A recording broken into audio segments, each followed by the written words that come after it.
This is the April 19th, 2020. It is 7 p.m. and it is the 409th regular Planning Commission meeting.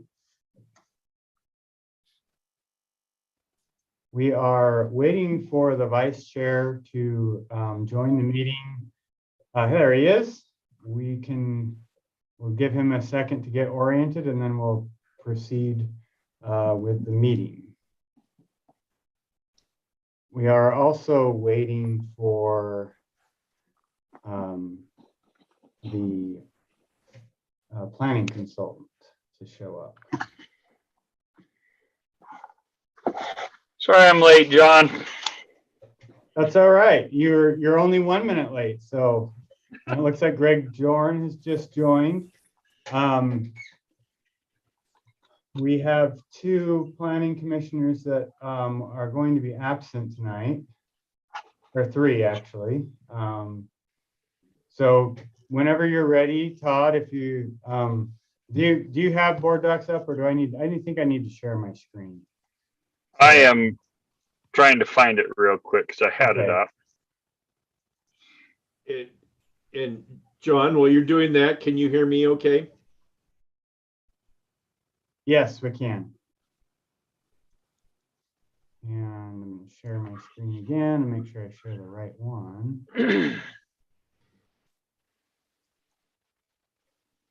Okay, can you see the board docs meeting? Yeah.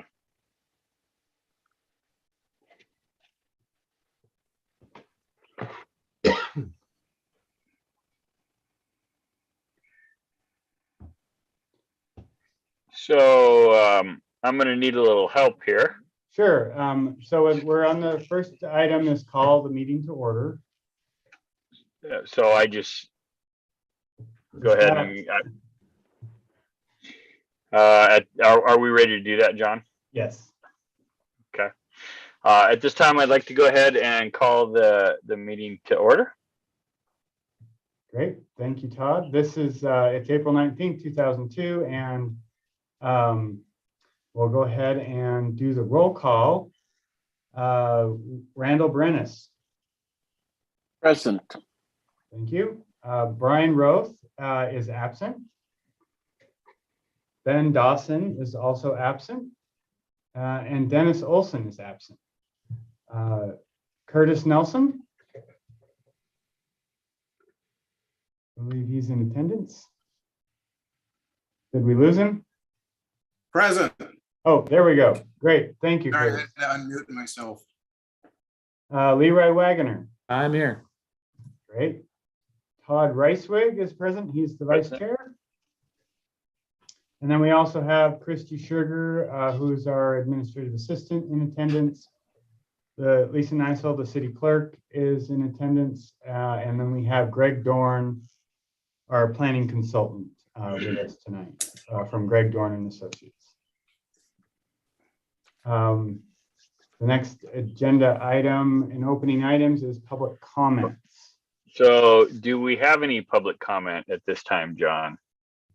I am Lisa. I hate to ask you to say anything, but do you see anybody that is asking to speak? No attendees. No attendees. Okay. And I did not receive any requests prior to the meeting either. So we have no public comment at this time. Okay.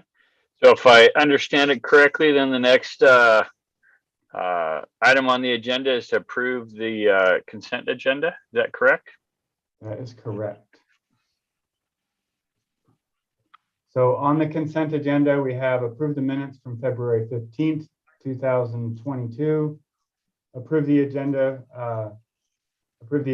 for April 19th, 2022. And then of course the consent agenda. Oh, so those are all three separate items?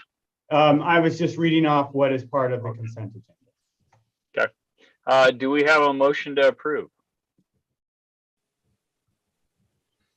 I move that we approve the consent agenda. This is Commissioner Brennis. Thank you. Do we have a second? Second, Leroy Wagoner.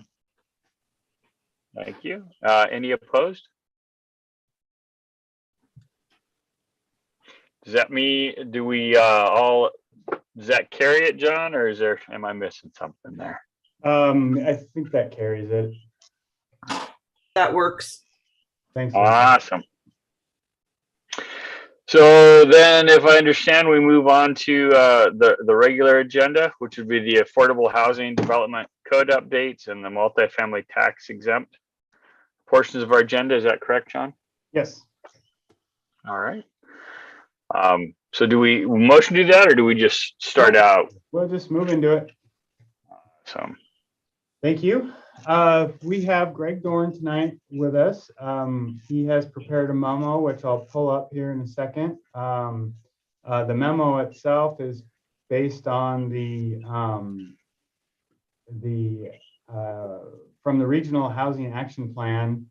If you recall, the HAP includes recommendation strategies to increase housing supply. And so Greg pulled those recommendations out and put them into a memo format, and the memo for each one of those items includes suggestions and possible code amendments on how we could address, how we could implement those to better improve our housing supply. There's a couple of other additional suggestions along with in that memo that he'll go over that were in addition to what the HAP had recommended. And then also for your guys' convenience, we attached the HAP itself as a refresher for you to look at, but I don't think we'll be pulling that up tonight. So, Greg, do you want me to give you access to control the screen, or should I just slowly roll through this as you're talking about it? Either way, John, whatever works best. Okay.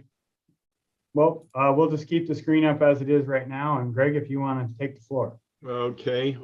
Thank you, John, and Mr. Chair and members of the Planning Commission.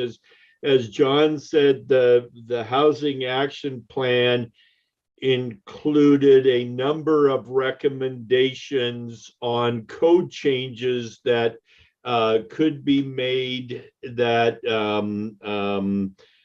to increase housing supply throughout the region. Some of the recommendations are more specific to cities, say such as Dayton, for instance, as the city of Walla Walla and College Place, as you'll see, are kind of at the top of the class regionally in terms of having already adopted a number of these measures. But I wanted to include all of the recommendations so you can kind of see the context and where the city stands at this point in time. Also, spoiler alert, some of them are relatively easy to explain and discuss, and some of them very quickly involve a dive into deep weeds. And commissioners, if we get too caught up in the details and lose the forest for the trees, kind of politely ask us to take a step back and kind of refocus the discussion, if you would. And so with those caveats, the first recommendation in the plan is to authorize cluster zoning or lot size averaging in all districts that permit single family residences, which would provide a greater degree of flexibility to developers and potentially the more efficient use of land that is already zoned for housing. And so currently in the city of College Place, new single family residences are permitted in the single family residential and the multifamily residential zoning district. So we have two zoning districts where this recommendation would potentially apply. And there is no minimum lot size requirement in the multi-family zone, but there is one in the single family zone. And so, but that minimum lot size can be waived administratively for cottage housing and for townhouses, provided that the other kind of key provisions, density, lot coverage, and setback requirements can be met. So as we sit right now, the city is fairly compliant with this recommendation. There's already within the multifamily zoning district, you don't have to do lot size averaging because there isn't a minimum lot size, and clustering is already authorized. And a cottage housing, for instance, or townhomes are already a form of clustering, and that's permitted in the single family zone. So the city is, like I said, fairly compliant right now. But if we wanted to take it a step further and be even more compliant, that would likely involve eliminating the minimum lot size in the single family residential zone and make some revisions to the table that you see in front of you. So there would still be density restrictions there, and there would still be provisions for lot coverage and building height and setbacks. But if you wanted to take a step further, what's illustrated in the table would be the elimination of the minimum lot size in the single family residential zone, which would then provide the highest degree of flexibility to developers. They'd still have to meet the density, but some lots could be bigger, some lots could be smaller. You could cluster in an area of the site that's most suitable for development and then have larger open space or shared open spaces. So that would be the step to take if you wanted to go further. And then you would see it would require adjusting some of the footnotes.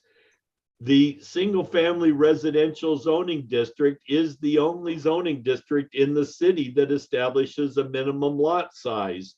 In all other zoning districts in town, we have already afforded maximum flexibility to design and develop the site based on a number of factors and not establish an arbitrary or fixed standard for minimum lot size.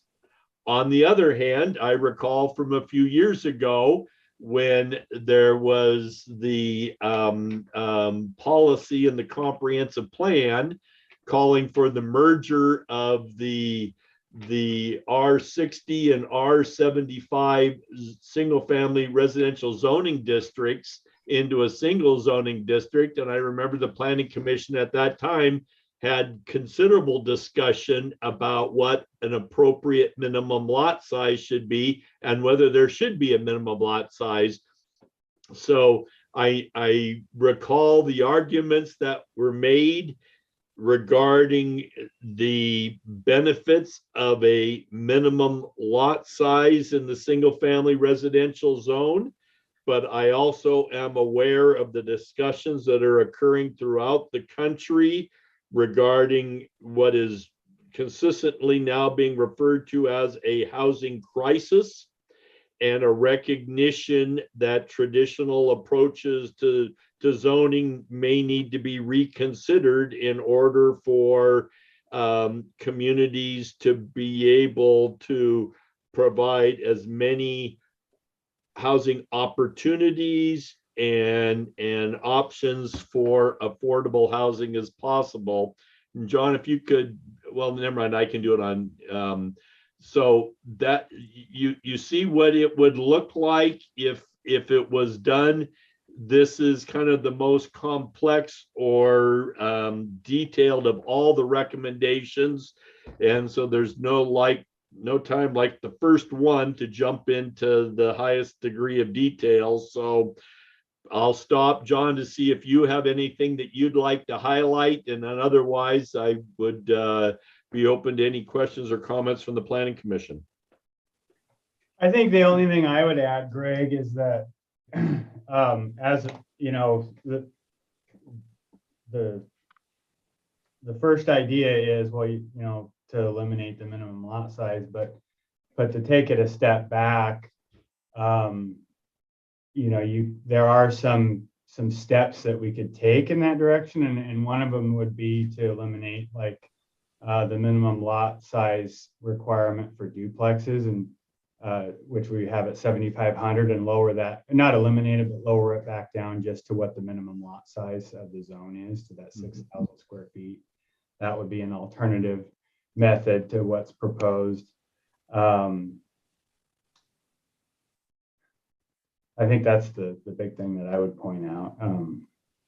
Sure. And there's nothing, John, that you know, you could have a duplex that has, you know, has a smaller building footprint than a single family residence and has occupancy smaller than a single family residence. You could have you know, an elderly or retired individual in each of the duplex units, and you could have a family of 6, 7, 8, 9, or 10 in the house. So a duplex is not necessarily larger or more impactful than a single family residence, but we do require a larger lot size.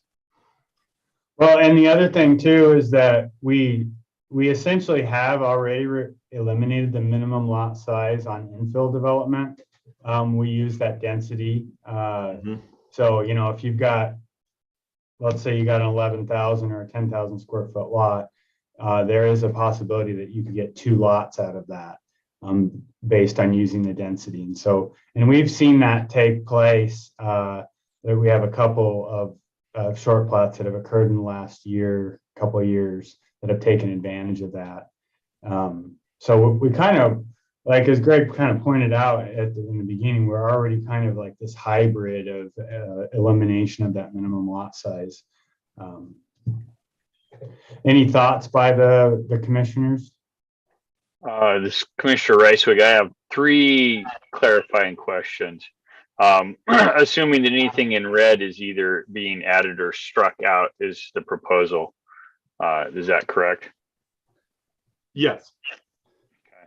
Okay. And then I thought I read somewhere, I noticed in the single family zone, if you add a duplex, the minimum lot coverage is 45%. But I thought I read somewhere in the notes or in this whole thing that the proposal was 45% lot coverage in all zones. Did I misread that? I think that's accurate, don't you, Greg? I mean, right now it's 35%, and although I'm not seeing that change, But later in the document, I believe we discuss changing the lot coverage requirement for duplexes. So it's in a different place, if I remember correctly. Okay. And then the last thing, and this goes back to last year.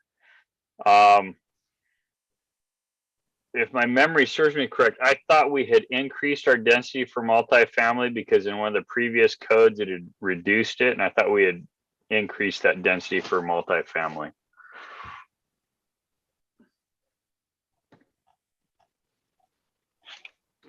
John, do you have a recollection on that? I think the code says 7 and 12 right now. I'd have to go back and refresh my memory on that. Do you have a recollection, John? Yeah, I'm trying to dig in my brain. I mean, yeah, the code is correct, what you have in here, but I do remember that being a topic, and I don't remember what the results of that were. We'll have to do some research on that, report back. That's kudos for an excellent memory. Yeah, because I thought when prior to me joining, there'd been some changes that had unintentionally reduced that density. And so I thought we talked about changing that last time. So, all right, that's all the questions I have. Do any other commissioners have any questions or comments? Commissioner Brennan had his hand up. Yes. So I was part of the, discussions and I guess planning commission actions that took place a couple of years ago. And it almost seems like we're going back in time. We actually discuss a lot about livability and what we wanted for our community. And part of that was that we settled on having this minimum lot size because there were some communities in the city that we actually even visited that we didn't necessarily like some of the results of how the code was, and we changed the code. So in my opinion, I would say that we leave the code as is and leave the minimum lot size. I think we already have a lot of flexibility that lends the like you said, for different situations that arise that John has can kind of work with the developers that would allow that to be reduced if it was like in a small short plat, etc. But I think for a regular plat that we should still have that minimum lot size. Randall, can I ask, would you be in favor of eliminating the lot size of the minimum 7,500 square foot requirement for duplexes? And just go to 6,000? So one of my questions is, and it kind of starts becoming an issue of definition. So what's the difference between a duplex, I guess, development, I mean, unless it was just one lot that's available out there, and all this idea of cluster housing? I mean, when does a duplex and cluster housing, I guess I'm getting a little confused as to what is what. Yeah, I think the real fuzziness starts to occur when you have, because you can do a single family home with an ADU on 6,000 square feet, but if you call it a duplex, then you can't. And some of it comes down to the size of the unit, really is the distinction between the two. And then there's some construction technique as well. A firewall versus not having to have a firewall in the building code and stuff. But that's one of the reasons why I think that requirement to have a 7,500 square foot lot for a quote unquote duplex as opposed to an ADU is a little arbitrary.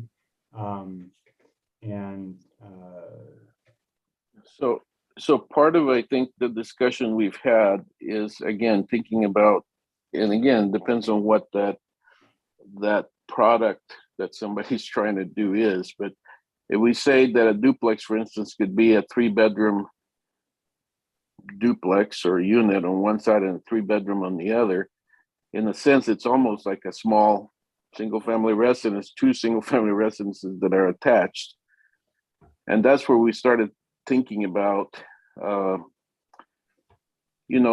you want to have some space and some backyard and some place for parking and, some of these things where it's like the lot should be bigger to accommodate some of those things. So that's what I recollect, and that's why I would still say that it is probably a wise choice to have minimum lot size that's bigger for a duplex.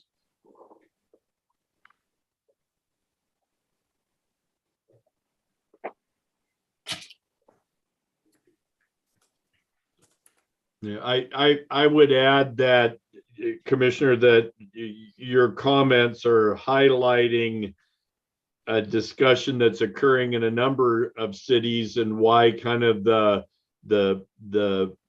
leaders, cities like Milwaukee, San Diego, Portland, have kind of concluded the discussion by eliminating the traditional zoning distinctions between single family and multifamily neighborhoods, and basically just saying there is a, you know, a zone where housing is permitted with a high degree of flexibility. Those tend to be communities that are larger and higher urbanized and already have a pretty high mix of high density multifamily and single family. And so I don't know that kind of characteristic wise whether College Place is ready to join some of the leading communities in the field across the country. Certainly could, but I think what you put your finger on is some of the reasons for trying to maintain at least some of the traditional distinctions. Okay, do any of the other commissioners have any comments on this first item? Okay, I'm seeing some heads shaking, so we'll move into recommendation 2. No, the recommendation 2 is an easy one. Yeah. They recommended that that cities adopt the maximum number of lots that can be created through the short subdivision process or short plat process. The city has already done that, so no further action is required there. The state law sets the maximum number at 9, and that's where the city is. And so that takes us to the next recommendation, which is to increase the categorical exemptions for residential or mixed-use development. And this is a kind of requires a dive into the weeds a bit. But under the State Environmental Policy Act, the construction of up to 4 single-family residences or 4 multifamily residence is typically exempt from environmental review under SEPA. And the regulations allow cities fully planning under the Growth Management Act to raise that threshold up to 30 single-family dwelling units and the construction of 60 multifamily dwelling units. Now, College Place has already raised the limits from the minimum of 4 up to 9 dwelling units. And that kind of corresponds with the flexibility that John alluded to earlier that's already been built into the city code for the development of short plats. But this specific recommendation has to do with a separate provision in SEPA that says that infill development that meets a certain criteria can also be exempt from SEPA without regard to the number of units. And it's something that on paper may sound attractive to some, but in order to satisfy that requirement, the city would likely have to go back and prepare an environmental impact statement on the updated comprehensive plan that's in place now.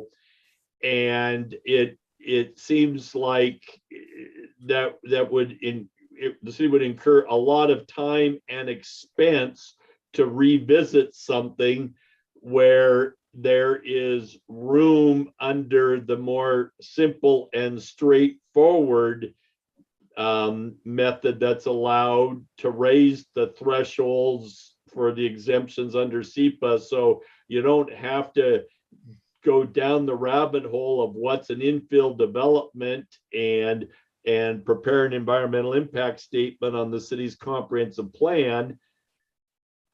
you could just simply raise the limits from the current threshold, which is 9.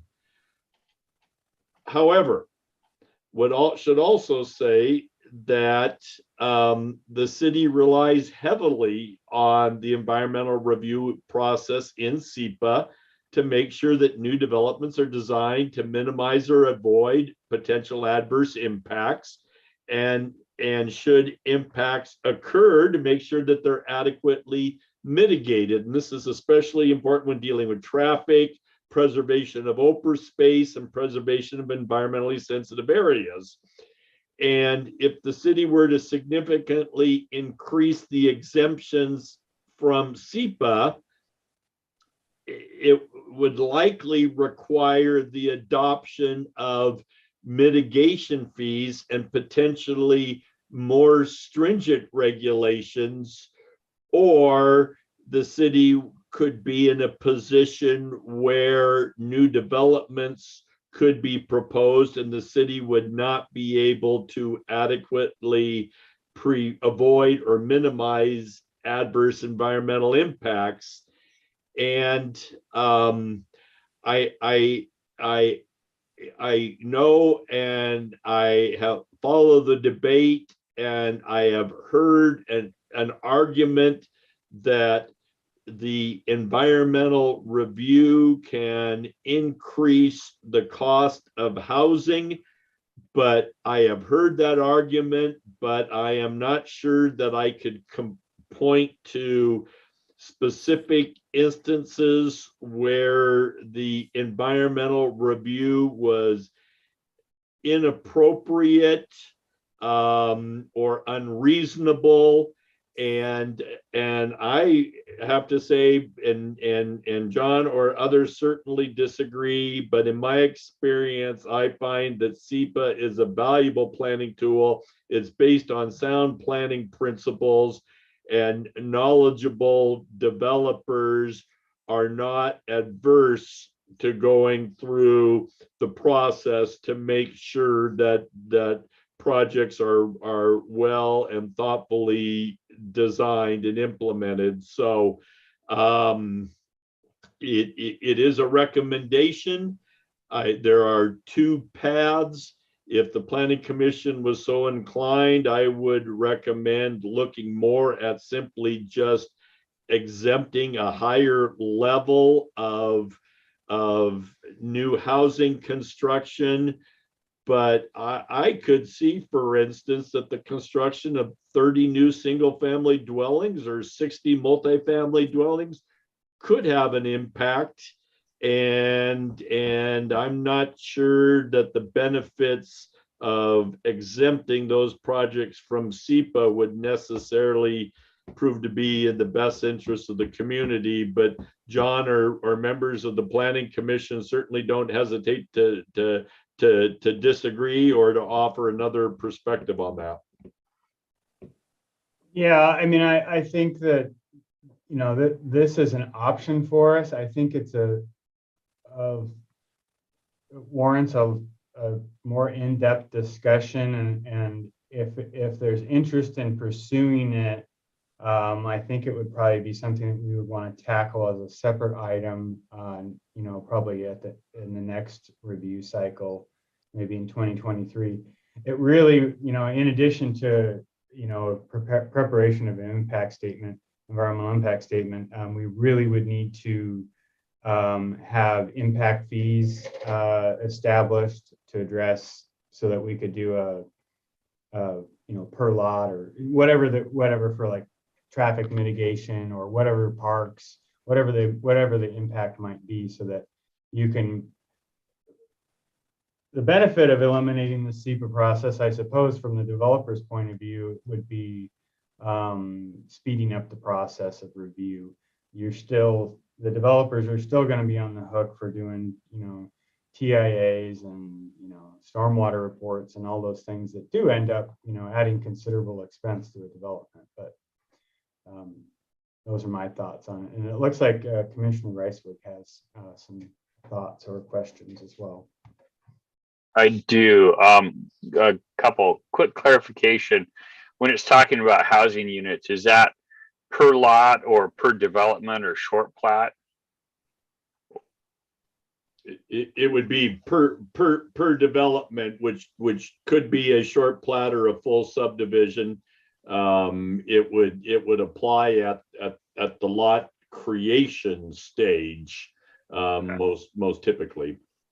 Okay, yeah, because in my former life building, and I always tried to avoid SEPAs just because of the time frame. I also know I've dealt with other administrations, other cities who tend to use that as a weapon. If you don't do it this way, we're going to have to do a SEPA, and using it as threatening. And I think it's something that, I think as an industry, a little better education for our developers would be helpful.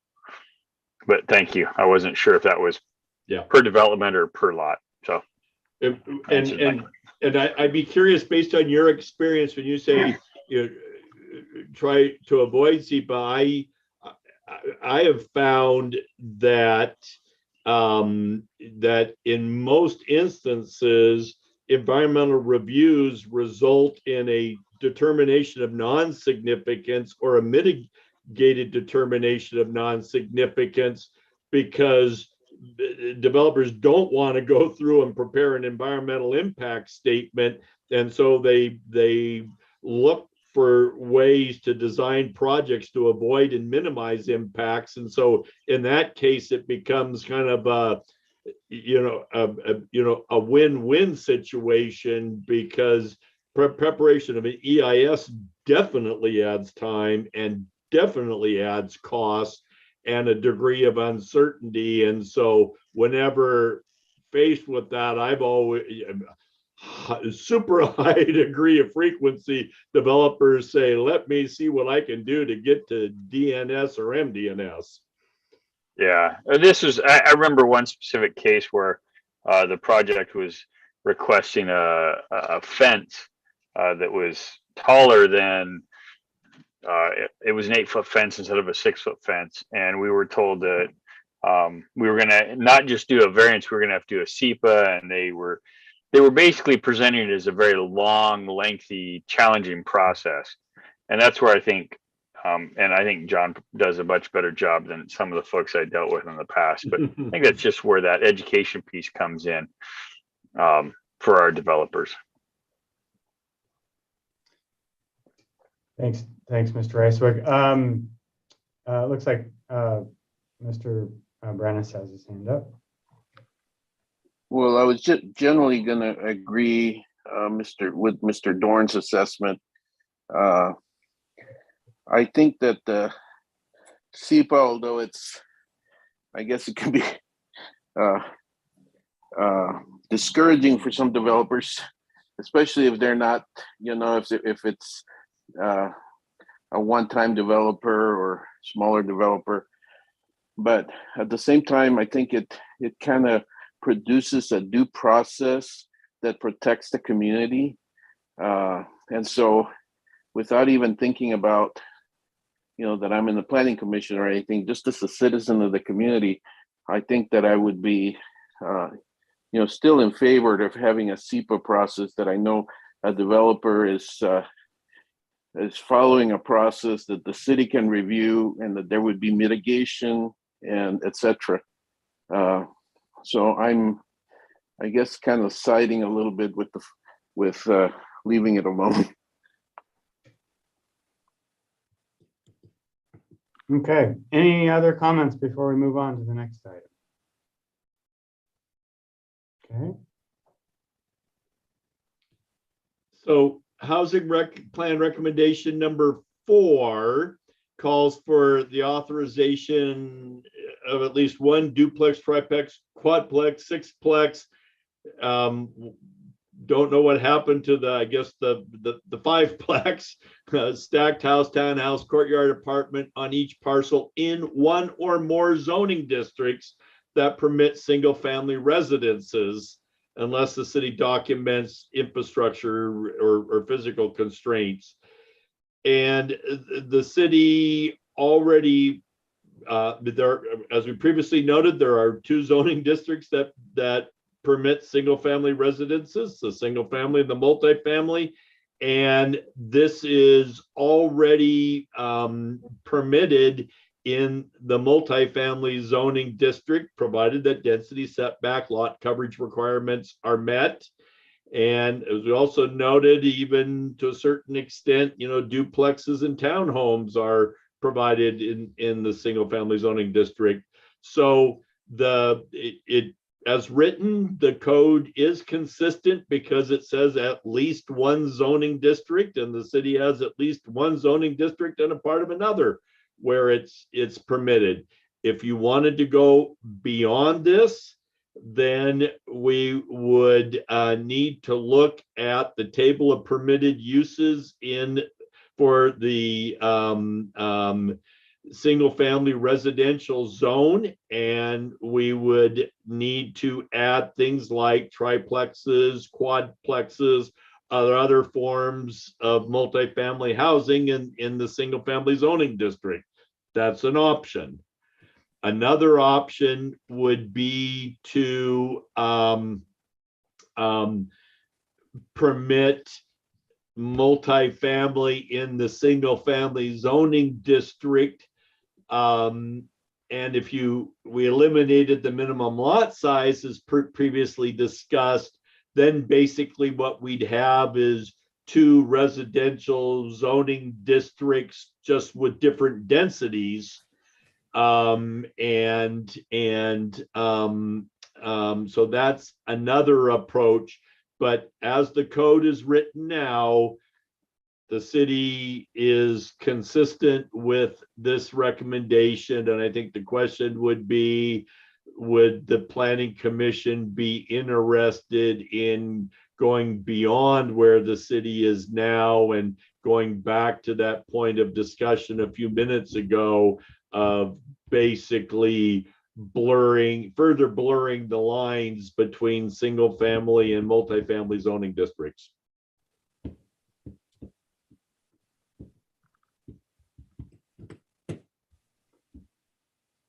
Any comments? I think I based on the conversations about the R60 zoning and eliminating minimum lot size, I have an idea of where this is going to go. But Commissioner Ricewick here, I would recommend we kind of leave things alone personally on this subject matter.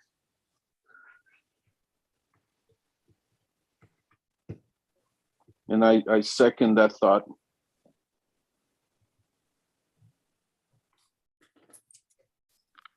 You want to move to the next one, John? I think so. I'm not seeing any hands being raised or anybody waving their hands. There we go. There's the next one. And just as an aside, before we go to the next one, can always continue to monitor the situation and maybe you take a few steps today and consider a few more steps tomorrow. On some of these, if the time is not right, the time might not ever be right, or it might be something, Planning Commission, that you want to bring back for reconsideration at some point in time in the future. But at a minimum, we're hearing us, for instance, on that number 4, that where the city is right now is a good place to be, and let's take a look at some of the other ones. So number 5 is an interesting one. The recommendation is, they say authorize. I think a better word might be adopt or establish a minimum net density of 6 dwelling units per acre in all residential zones. And we frequently, and up to this point, have entirely talked about maximum density, what will not be exceeded in an area or a zoning district. But this is looking at it from a different perspective, and would require that when new lots are created in the residential zones, that there be a minimum density that must be met. So in other words, it would eliminate or significantly reduce the potential for new larger lots to be created, and would require that new lots meet that there be a minimum density and a certain number of lots created. And so that's kind of an interesting one. The argument in favor of it is that in the era of a crisis that cannot afford to have inefficient development, particularly of large residential lots in areas where infrastructure already exists. On the other hand, if we're talking about housing choices and opportunities, some individuals and families might prefer to have as an option a larger lot and not be mandated or told that there has to be a minimum number of lots created anytime they subdivide. So it's a interesting argument, and in the narrative discussion of this recommendation, the report talks about the practice of deducting critical areas and their buffers and areas required for roads when making density calculations, and the city doesn't do that. As we've discussed, the minimum lot size requirement can serve to limit density. So this is, a question of, should there be a minimum density in addition to or in lieu of a maximum density?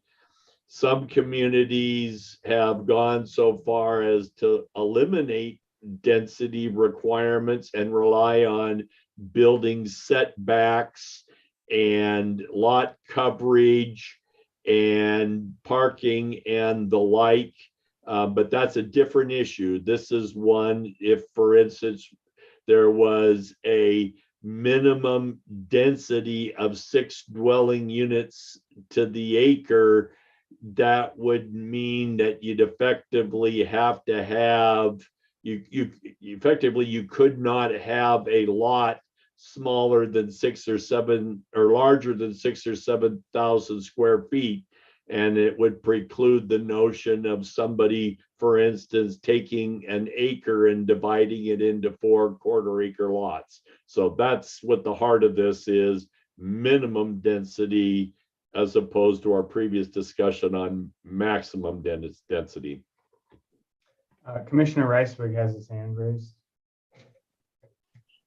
I personally am not in favor of this. I know we need to make sure we provide for affordable housing, but I think we need a balanced approach. The value, so everybody has options. The other flip side of this, as a city, that we need to keep in mind is oftentimes some of those larger lots come with larger houses that have a higher value, which provide a better tax base for the city to provide the services that they provide.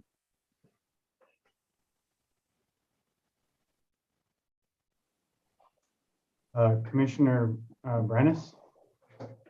So I also agree with Todd that we need to have,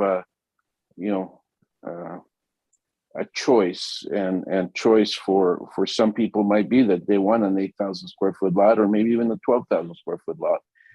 At this point, I think that as a city, we should allow that choice to occur, and not. So I would say that I don't agree with this recommendation number 5.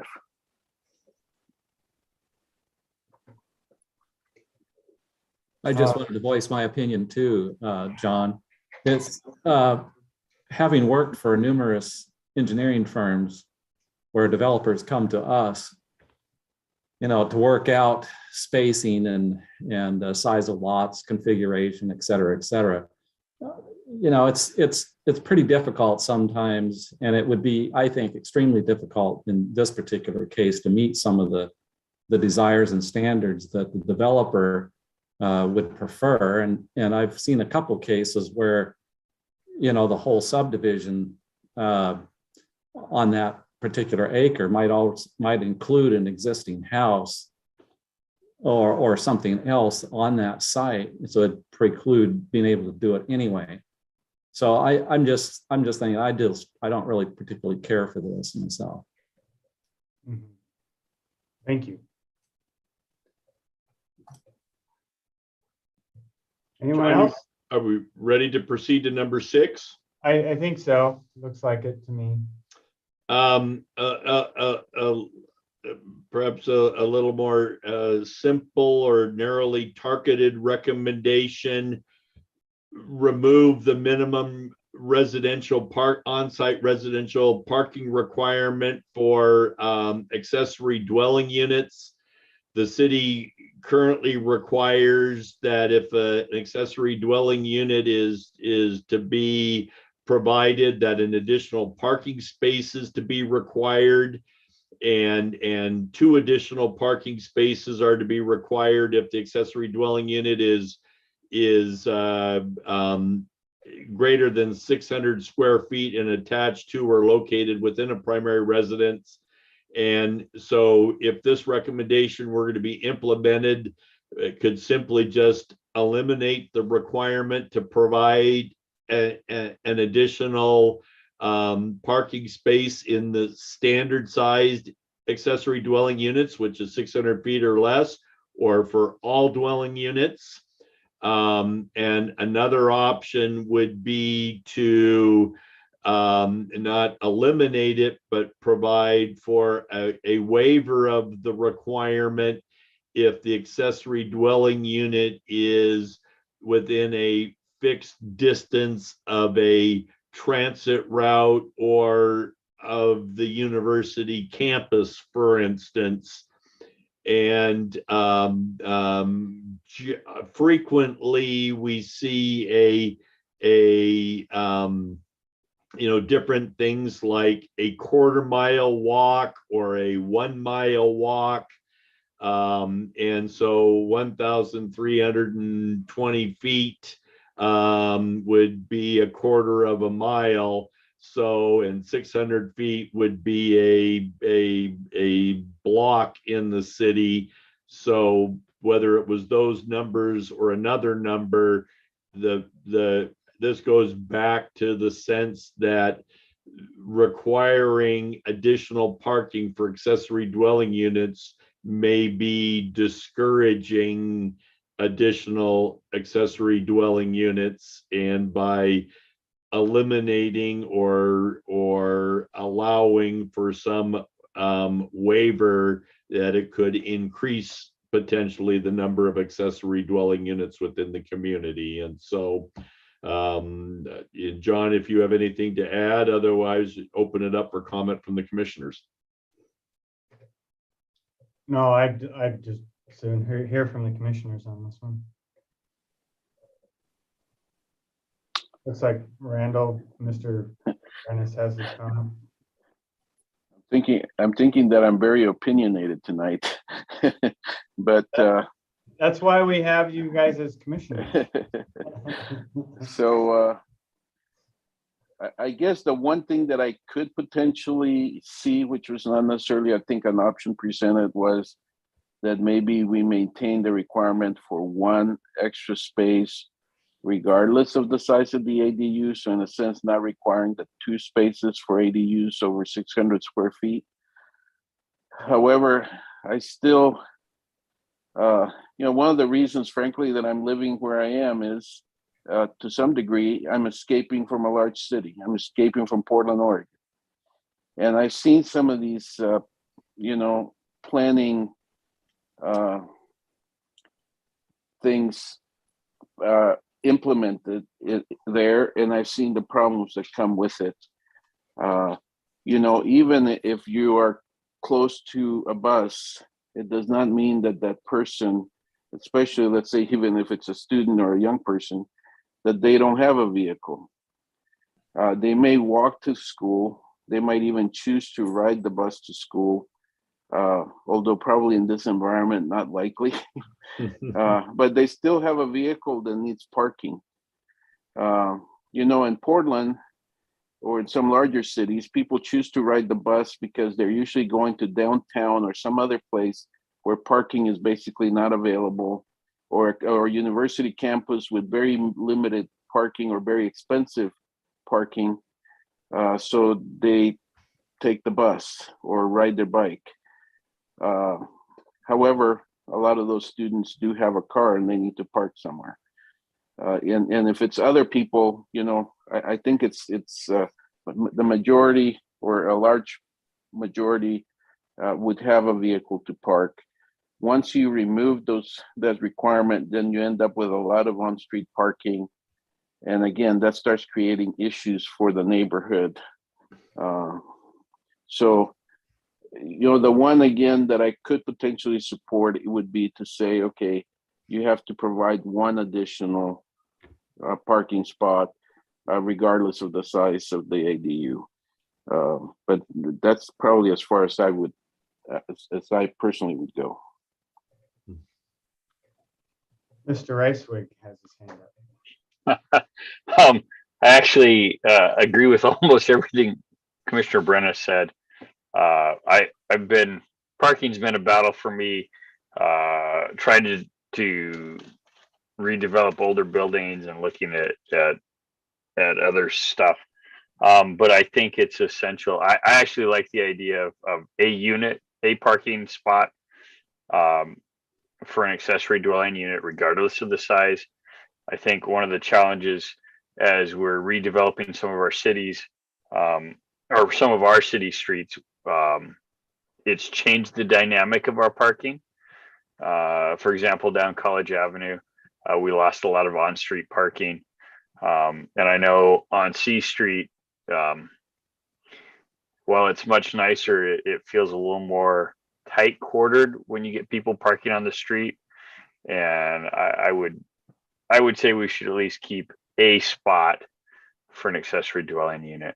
I think we create more challenges by eliminating it at this point. And again, most college kids, not all, but a lot of them show up with their cars, and we don't have the infrastructure for transportation like some of the larger cities that are adopting this do. So just my opinion on this one. Any other comments? All right. Well, number 7 is an easy one. Recommend that the owner occupancy requirement for accessory dwelling units be eliminated. That's already been fully implemented, so the city is in compliance with that recommendation. And recommendation number 8 is a kind of a general one to look at ways of improving the permitting process and making it more efficient for customers. The city has in part already done that through the adoption of the Unified Development Code, and I think that the development community has benefited from having a seasoned planner like John in the position for a period of time, because they're able to take advantage of that institutional knowledge and memory and experience that can be invaluable. We have discussed and are proceeding with recommendations regarding the establishment of a master plan development standards and process that would enable project sponsors to really kind of develop, plans to implement larger scale developments and mixed use developments, particularly ones that would be developed in phases over time, which would be, make for, a higher degree of efficiency. And John reports that the city is going to be implementing some new software for managing permitting, which should further improve efficiency. So we're not aware of from any comments from the development community of specific steps that the city could take to further improve upon the efficiency of processing permits and applications. But I know from experience, John's always open to that. And so I maybe open it to the commissioners to see if you are aware of any specific actions that the city might want to consider to improve the efficiency of its permitting processes. I would just add real quick that council has authorized staff to move forward with implementing the same software program that Walla Walla is moving towards. It'll have a public portal interface for making applications for all of the different, from planning level, permitting, for subdivisions and commercial projects, through mechanical, plumbing, and building permits. And it's Intergov is the Tyler Technologies is the company, and Intergov is the software program, and it works in collaboration with Bluebeam. If any of you are familiar with that software, which we'll be incorporating that into our building plan review and site plan reviews. So that will streamline communication with the design professionals out there, and just your general homeowners, and our ability to communicate the codes when we go through the plan review process. And then also our tradespeople that work in the Tri-Cities area will be familiar with it as well, because the two jurisdictions over there, one's already implemented it. I believe it's the city of Kennewick, and they're very happy with it.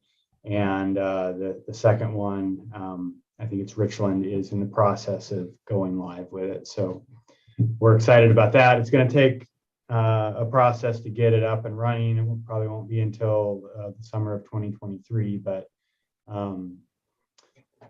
that's an exciting movement forward in helping to improve our permit processing. Looks like Mr. Ricewig has his hand up.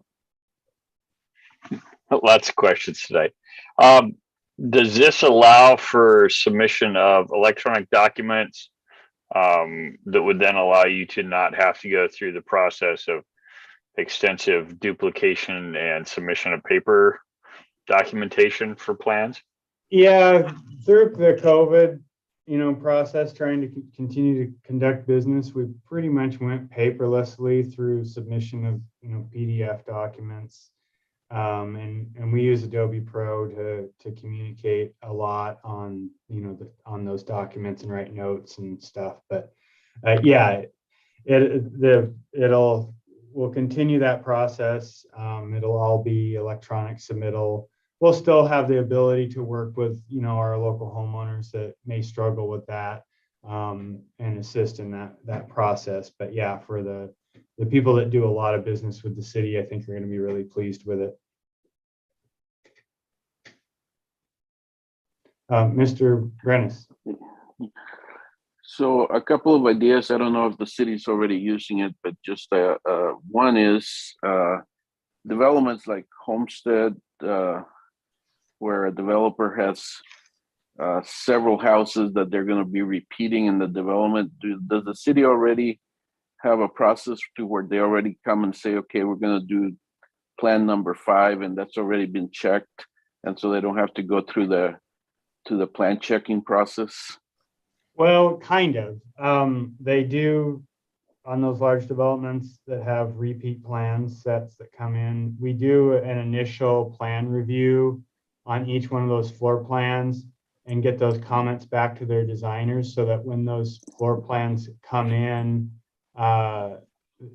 they all have options available to them. So each home is custom essentially based on the options that are selected by the buyer. So we still have to go through and do a plan review, but there are no structural changes that are needed, so that it's more of a, a la carte, making sure that we get the proper square footages and have the right truss package goes with the correct type of roof layout and that kind of stuff. All right. So that was one idea that I've seen implemented in other places. The other one is, and I don't think it's a problem in College Place, but it could be, and so it's kind of being a little proactive. But if all of a sudden, we had a lot of development going on, and then the staff can't, doesn't have enough time, especially like for plan review.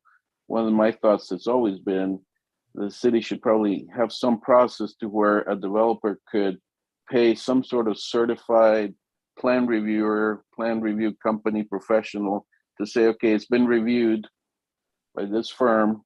And so that the city relies on that as opposed to having to have their own plan reviewer review it. We actually have a contract in place with a third-party company that operates in Eastern Washington. They do plan reviews, and we have used them also for some backup inspection on some projects. All right. Well, that's good. That's good to hear. And just thoughts that came up. And frankly, there's another entity in the in the valley that hasn't implemented those things, and they have backlogs of stuff, which to me it's I've been very frustrated with. So, but not College Place. So I'm glad to hear that you've adopted some of those things already. Yeah, thank you. Are we ready to go to number 9, John? I think so. Reduce the minimum lot size for duplexes and multifamily development to 7,500 square feet or less, or eliminate minimum lot size requirements. The minimum lot size for duplexes in the single family zoning district is 7,500 square feet right now, so no further action would be required to implement the bottom range of this recommendation. The only zoning district, as we've discussed previously, that has a minimum lot size is the single family residential zone. If we were to eliminate that, it would extend to duplexes as well. As we discussed, there may not be the time to consider eliminating the minimum lot size in the single family zoning district, but I did hear some discussion earlier in the evening regarding the potential modification of the minimum lot size requirement for duplexes and bring it down to 6,000 square feet. So there would be a little bit higher degree of flexibility for duplexes than currently is afforded. But strictly speaking, the city complies with this recommendation as written.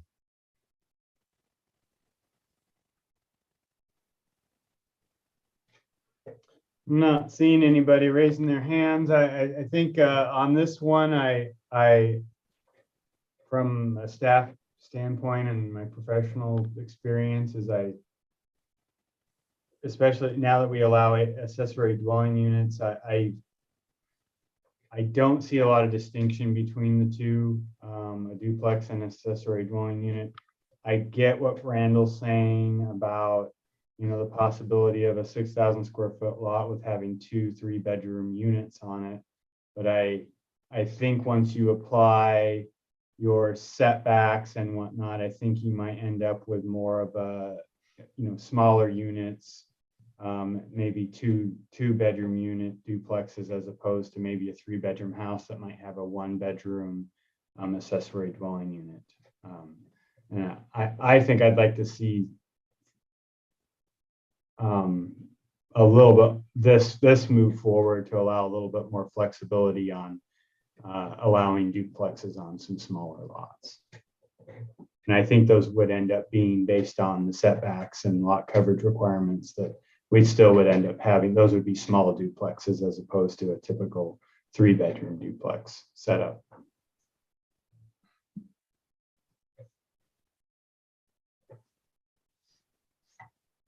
So we proceed to the next one, John. I think so. Recommendation number 10, remove conditional use permit requirements for manufactured homes. Manufactured homes are a type of single-family residence and are permitted in both the single-family residential and multifamily residential zoning districts. So no further action is required to implement this recommendation. And that would then take us to number 11, which is implement the new state legislation that authorize tax exemptions for the construction and rehabilitation of multifamily housing that meets certain eligibility criteria. And that relates to the next agenda item. So I think we could step past that one for the moment and go then to recommendation number 12, John, which allows for housing types and designs that allow seniors to age in place. And the city currently permits accessory dwelling units, adult homes, boarding, rooming, lodging houses, co-housing, cottage houses, townhouses, mobile home parks, manufactured home parks, and that should be vacation rentals, not vocational, vacation rentals, all of which could directly or indirectly enable seniors to stay in their homes longer or move to a smaller home in the same neighborhood. So we have no recommended actions to further implement this recommendation at this time. John, if you have any afterthoughts, or planning commissioners, if you have any further thoughts on how the city might be able to encourage or enable seniors to stay in their homes longer or in their neighborhoods longer, please let us know. Okay. Not seeing anybody jumping at that one, so. And that would then take us to recommendation 13, which would be to allow an increased density bonus for affordable housing that is located on real property owned or controlled by a religious organization. This is an interesting recommendation and maybe is kind of a conflation of a number of different things. But the notion of a density bonus, or allowing a developer to build more housing than they otherwise would be able to build if they provide some public benefits, such as a certain number of affordable housing units, is not new. But the notion that just simply by placing housing on land that is owned or controlled by a religious organization, and therefore allowing a higher density based on who owns the land, it's not entirely clear what the public benefit to that would be, although perhaps one could argue that if it's located on property owned or controlled by a religious organization, there might be some supportive services available through the religious organization, or perhaps a higher degree of oversight or something, but there's nothing that would guarantee that. But so one option is, as recommended, provide a density bonus of a given percent. If housing is proposed on land owned or controlled by a religious organization, but alternatively, maybe instead of focusing on who owns the land, focus on the provision of affordable housing, and that provide a density bonus if a certain number or percentage of housing units that have some deed restrictions or whatever to ensure that the housing remains affordable. That might be a way to do it, but a simpler means perhaps could be just to exempt housing that meets certain affordability criteria from the density calculations.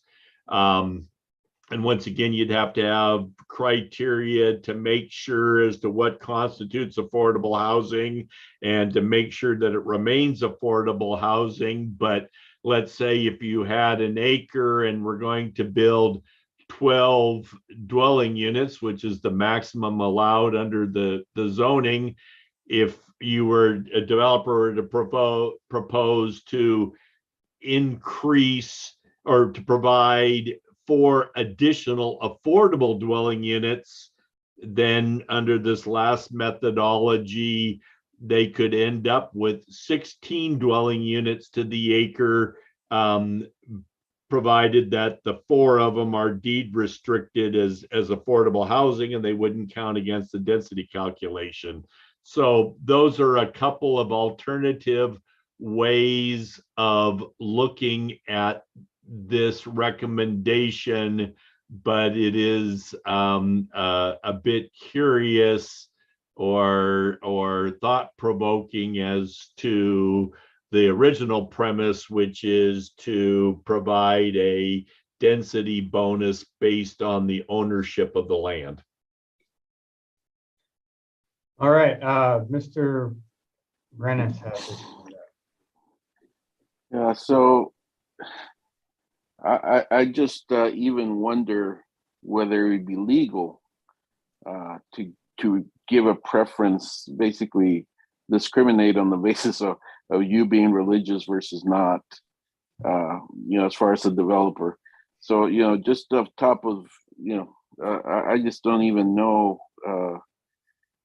that would be, frankly, even legal in my viewpoint. But then as far as the other bonuses or the other alternatives that you can just do it based on the fact that they're affordable housing, I mean, that would be definitely preferable because it would apply across the board to any developer.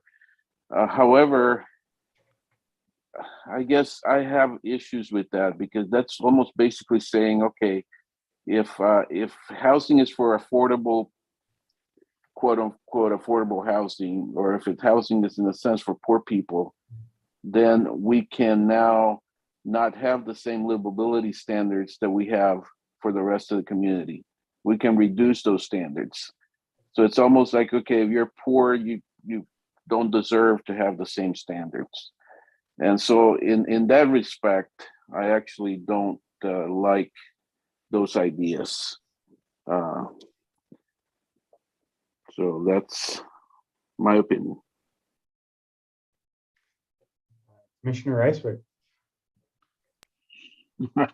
So on the first one, the religious exemption, just as a general rule, does not sit well with me. I would say, and back to the first one and my questions about that, I would much rather see maybe an increase in the density in multifamily across the board. Speaking specifically to our local community and some of our housing challenges, that I don't know that this is where the religious issue came from, but I could see if there was a mechanism in place, say, for example, for the university, I could see an increased density type development in apartments being appropriate, somewhere between a general public apartment complex and a dormitory. And if there was a mechanism to pursue that and review that, I might be open to that. Because our transient population, specifically at the university and at Whitman, and to some degree at CC, actually, they may not need that housing all year long, but they definitely lock up our housing and drive up our housing costs in the valley, or have the potential to, I should say. Mhm.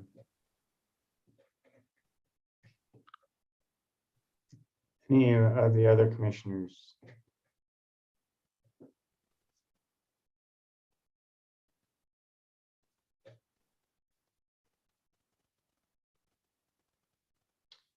Are you ready Okay, to go to the supplemental ones, John? yeah, This next one is not included in the recommendations of the Regional Housing Assistance Plan, but they are two additional measures that could increase housing opportunities and choices and affordability in the community.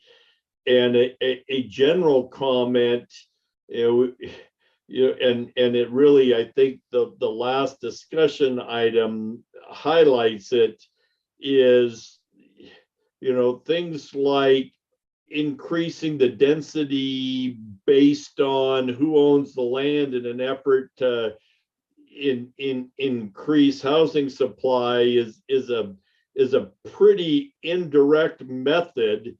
And I think one could argue, based on kind of traditional economic principles, that the best way to increase supply and to lower the cost is to make sure that there is an adequate supply of housing suitable for, or adequate supply of land suitable for development that is zoned for housing.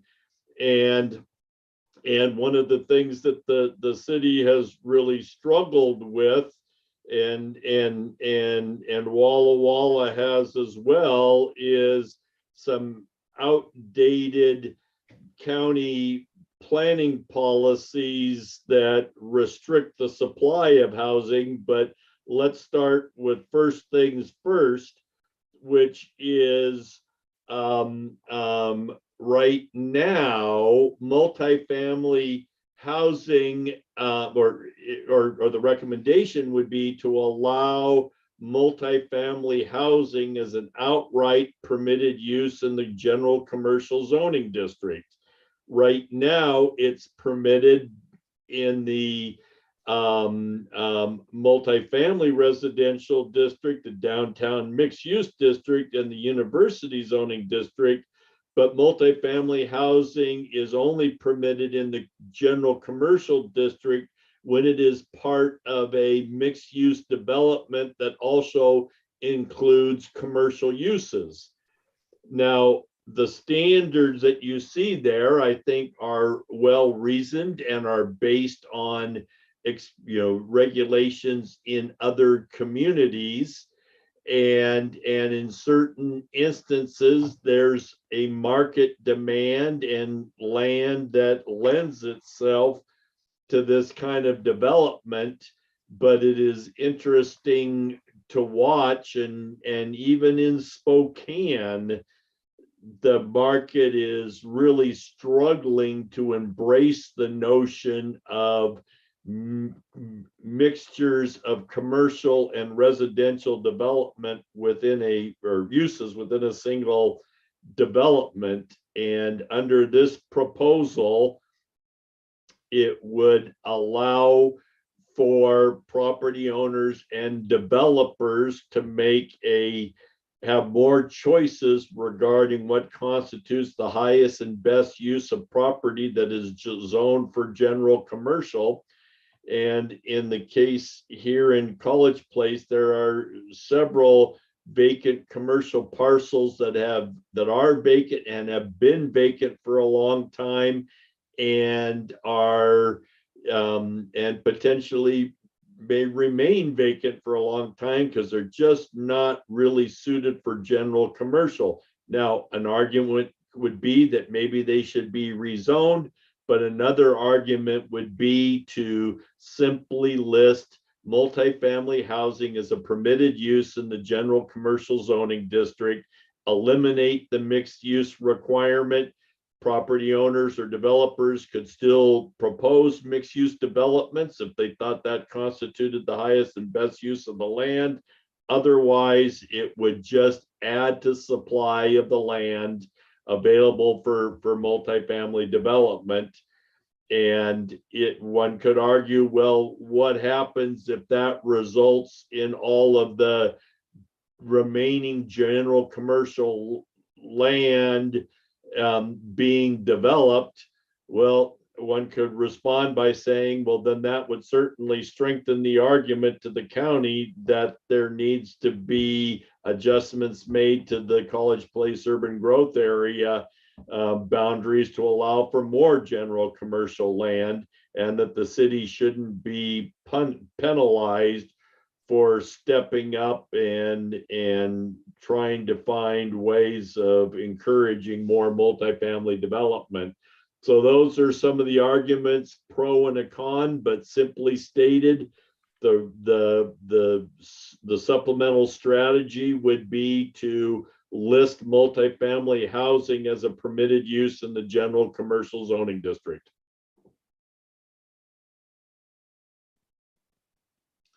Any comments on that? Oh, looks like Commissioner Ricewig has his hand up first. Randall, sorry. I have several comments on this. I actually thought that our mixed use change of zoning downtown was a brilliant move by College Place at a time when I struggled with some of the decisions that were being made. Unfortunately, we've not seen a great rush to fulfill that. My concern with providing multifamily in our commercial zones is, one, we don't have a lot of them, and two, if we fill them with multifamily and then go to the county and get our urban growth boundaries changed, and then we start pushing some of that commercial zoning further outside of the hub, it may kind of create its own problem in that, well, we don't have the traffic, we don't want to be there.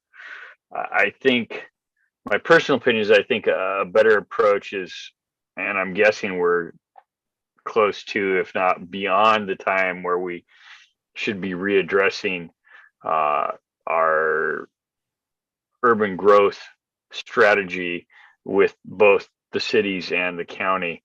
And I think that would be a better use of energies and time, is trying to maybe come up with a new urban growth plan that we all play by, that's more effective for everybody.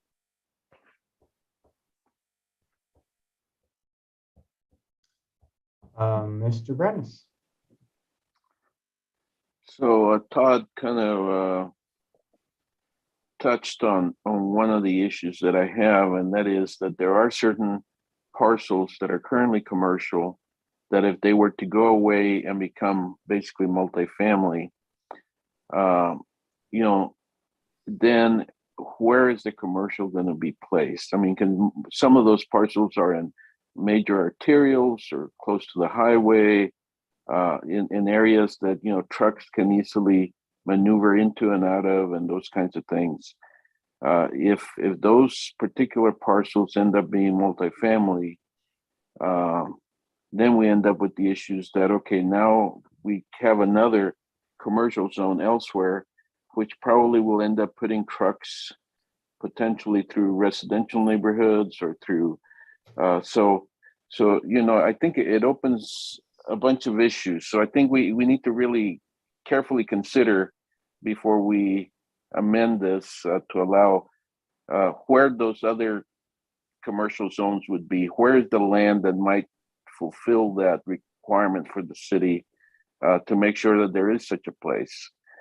The other thing is that there are some smaller commercial parcels that I can see that maybe, I mean, I guess could be used or allowed to be developed as multifamily just because maybe they're not quite as suitable. And one of my thoughts would be that maybe we create another zone, which is probably not something that John would necessarily like, but that there are some parcels that we rezone into commercial or multifamily, basically, so that the best use for those parcels might, show itself, which could be multifamily. I can think of a couple of parcels that might fit that mold, but anyway, those are my ideas. Is that the reason that some of these commercial zones are commercial already is because there are some things, especially like traffic and accessibility, that really place them. They're placed in a good spot for commercial development. And I don't know where commercial development would go if we didn't have that. And already I think we have other needs like some light industrial. And that was one of the things we had a big discussion about. And it's like, okay, where would that be in our city if we wanted to place some of these other uses?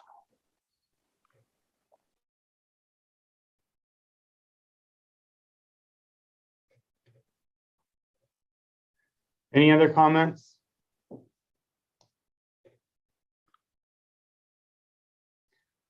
I think what I would if we don't move forward with just a simple addition of allowing multifamily in the commercial as an allowed use in the commercial zone, I think some tweaking of what a mixed use site might look like. For instance, the floor ratio, well, maybe not the floor ratios, but they're removing the fronting streets need to contain commercial, maybe tweaking that. I think that could be could hamper a potential design. But other than that, I think there is flexibility in our current standard, at least for a developer to do a mixed use at a site, maybe not a mixed use building, but a mixed use at the site. Kind of what we went to on the College Avenue zone as a mixed use zone where you don't necessarily have to have a mixed use building any longer, but it allows for a mix of different uses. John, I'm just thinking, there was also the comment that maybe some of these slow to develop commercial properties should be considered for rezones, or just even thinking out loud here that, and I've seen this in other zoning codes where you take a step back and you go to the future land use map and say that property could be zoned general commercial or multifamily, leave it the way it is right now, and then it would enable the property owner, if they wanted to come in and request a zoning change. So that there might be some other ways to help kind of break this down into pieces and look at changes without simply just permitting multifamily in the general commercial zone. Yep. Okay. Well, I think we have maybe a little bit more work to do on that before we bring a change forward. So that takes us to the strategy that Commissioner Reiswig asked about an hour and 15 minutes ago. So another strategy is to revise or eliminate the maximum lot coverage requirement in either or both the single family and the multifamily residential zoning districts. None of the other zoning districts have a maximum lot coverage requirement.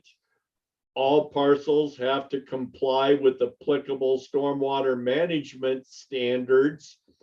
And if, for instance, we were to increase the maximum coverage allowed from, say, 35% as it is now to, say, 45% as is allowed for duplexes, it would potentially open up some units, some lots for larger houses or for the addition of accessory dwelling units or and the like. So that might be one approach. Another approach would be to eliminate the maximum lot coverage requirement, but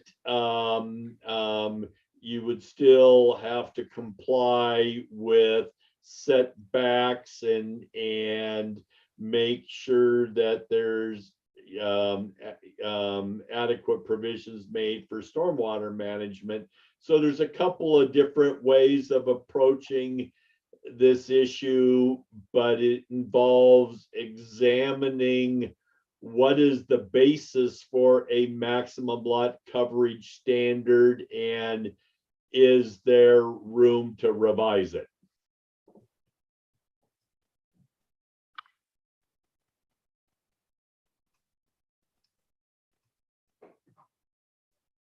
Any feedback? Well, I think there's obviously room for some discussion. I think that some of the basis for having that is, to provide for light and air and views and other things like that.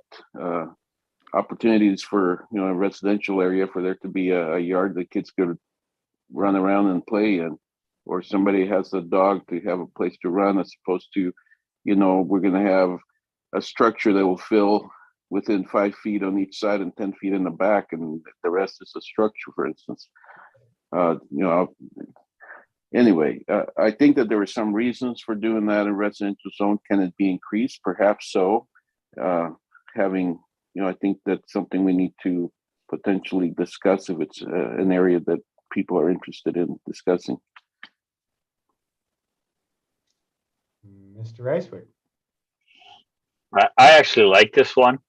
I think it's a great use of our setback, requirements to help control some of that. But given the ability to cover more of the lot, allows some lots to be more used more efficiently.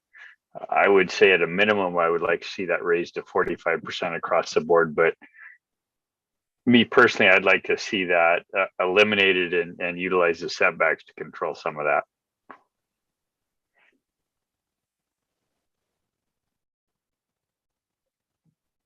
Anyone else have comments on that?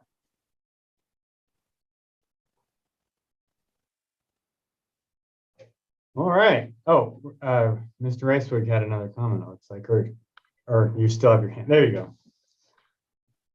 Okay. John, I'm looking at the time. I'm wondering, do we want to jump into the multifamily tax exemption, recognizing that we'd probably have to continue it to the next meeting, or you want to just hold that discussion to the next meeting?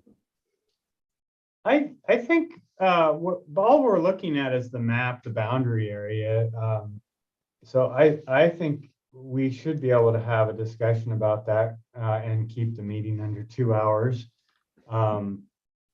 So basically, the next agenda item is the multifamily tax exemption. We kind of outlined I pulled from the previous memo that Greg put out about the criteria for establishing, the map. And so I'm going to go ahead and move this and bring in the map. I talked with the city administrator and Greg Dorn. We kind of basically came up with this kind of boundary map of where we think the district should be drawn. If you look at your criteria, I don't know, Greg, do you want to go through the criteria real quick? Well, the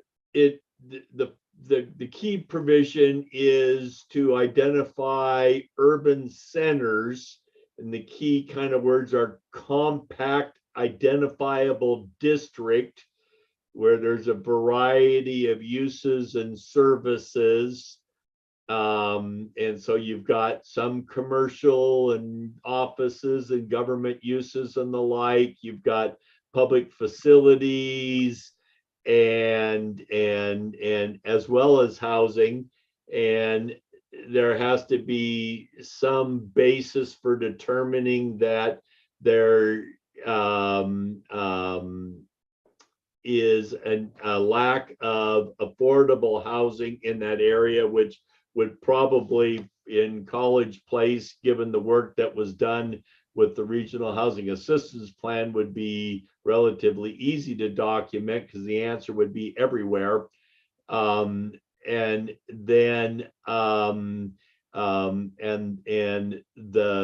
other kind of criteria is that it would result in increased housing opportunities alike, also relatively easy to do. So it really comes down to, are there areas in the city that might reasonably be considered an urban center, a compact identifiable area that has a mix of uses that would benefit from the encouragement of new multifamily housing or the renovation of existing multifamily housing. So that's kind of a distillation of the requirements.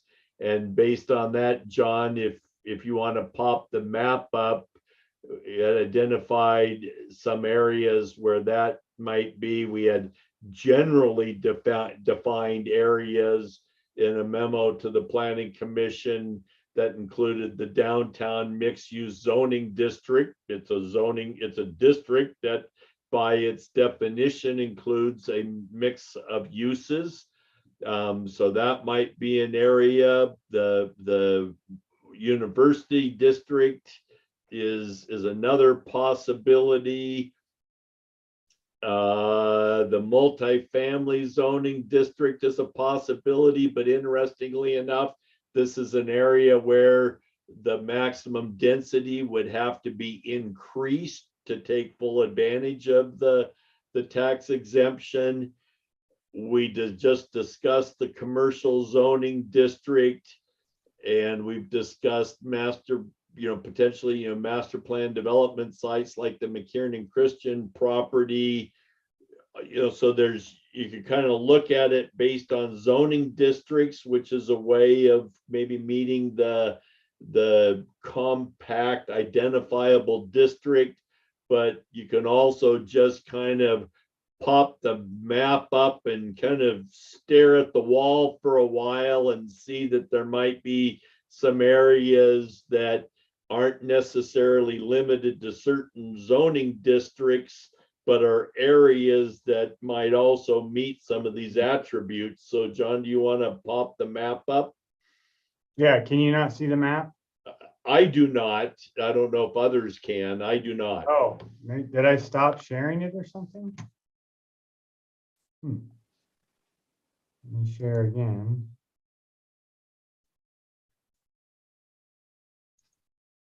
Okay, can you see it now? Yes. Okay. So you want to talk about some of those areas, John? Yeah, we'll just start at the top. I mean, I didn't go just by district because there's kind of some mixed opportunities, I think. So if we look at the North College Avenue area, there are some larger lots, potential for redevelopment. Possibly. I kind of jumped across and went to Ash Street on the east side of College Avenue, kind of, and I think that's is that the Hallmark Apartments? Is that the name of that? There's a big apartment complex in this area, and it Yes, that's Hallmark back there. yeah, and it was, I'm not sure if the university is using it right now for student housing. They were for quite some time. I think they had a long-term lease and an option to purchase, and I don't think that they've taken advantage of that for whatever reasons. So there's potentially some redevelopment in that area. And you gotta create a district. So just brought it down to the university, to Whitman. I didn't include any of the university district, primarily because they're looking at providing housing for their students and or faculty. I know that there's some movement on north of Whitman on buying up some pieces, but I don't think that they're in the market to take advantage, to provide affordable housing for the general public. Moving down to 4th in College, there are some properties behind the old Umpqua Bank that might be able to take advantage of the district. Moving down to 6th, there's some stuff while behind, let's see, there's some larger pieces that, there's some potential for redevelopment.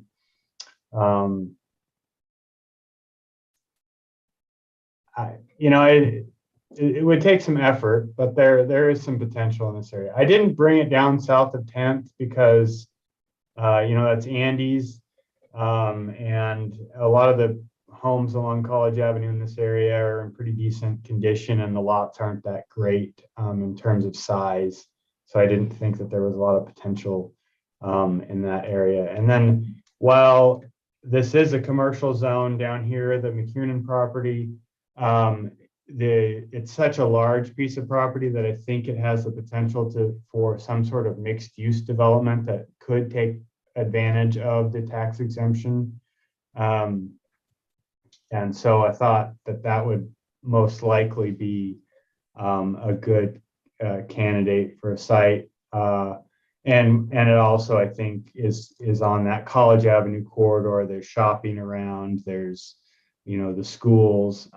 Whereas if you were to take any of these other larger chunks of commercial property and apply that, include that in the district, I don't think it quite meets the criteria that's outlined by the RCWs.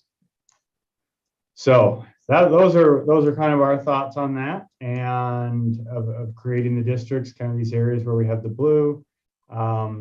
And we're open to feedback if you guys have any right now, or if you want to think about it and let us know. But I think at this point, unless we hear anything, some strong opposition, I think that's kind of what we'll be moving forward with. And John, to be clear, it is something that requires a public hearing and an opportunity for public review and comment. So this would not be an approval. It would be at some point authorization to put a proposal out for public review and comment, and allow the planning commission to review the comments and consider a recommendation. Yep. Any thoughts, comments? 11 minutes. All right, well, it looks like we've worn you all out. So. John, I just have a quick comment, and I did not see, kind of what the state is, their intent is, or what that is. So maybe, I know for me personally, a little more information on what that means would be helpful. Obviously not this evening, probably something that you guys can mail out to us or email to us. More information on just the multifamily tax exemption legislation? Yeah, what the state, what they're saying and what their intent is. I'm assuming the intent is to foster development, but what's the mechanism, and is that tax exemption exempt from providing taxes to the city or to the state or the county, or how that works, I guess. Mhm. Because again, like everything else, I think we need to balance what we do to provide affordable housing, but we also don't want to severely hamper the funding of our city for providing services. Yeah.